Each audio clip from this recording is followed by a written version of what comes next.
నైమిత్తిక తిథులని కొన్ని ఉంటాయి. దీపావళి పండగ ఉందనుకోండి, దీపావళి పండగ నాడు తెల్లవారిపోయాక స్నానం చేయకూడదు. తెల్లవారక ముందు తైలాభ్యంజనం చేసుకుని, అంటే ఒళ్ళంతా నువ్వుల నూనె రాసుకుని, పెద్దవాళ్ళు వచ్చి మాడు మీద చౌరు పెడతారు, ఒంటికి అంతటికి నువ్వుల నూనె రాసుకుని, అప్పుడు సూర్యోదయం కాకముందు తలస్నానం చేసేయాలి. ఎందుకు అలా చెయ్యాలి దీపావళి నాడు అంటే శాస్త్రం చెప్పింది.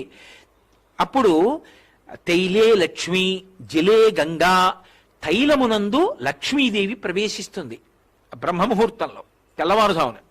ఆ నూనె ఒంటికి రాసుకున్నారనుకోండి, లక్ష్మి ఒళ్ళంతా ప్రవేశిస్తుంది. లక్ష్మి ప్రవేశిస్తే అలక్ష్మి తొలగిపోతుంది. జలే గంగా, జలముల యందు గంగ ప్రవేశిస్తుంది. తన పాపమే కాదు, తన చేత దుష్టమైన ఆలోచనలు చేయించి కష్టాల్లో పడేటట్టు చేయిస్తుంది.